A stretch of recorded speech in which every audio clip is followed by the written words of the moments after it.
Ano ka natin upuan o? Sus, hindi kasi na sa atin ito. Si Kuya takbo ng takbo.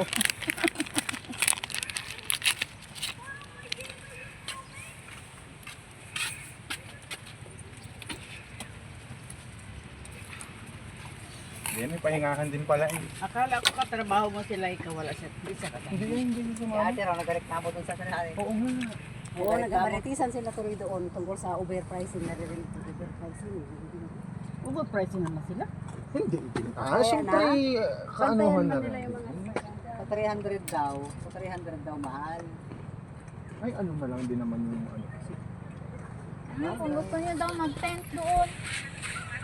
Ay naku, magbuhat pa ng gamit doon. Hindi na, dito na. Kaya nga, doon sa baba.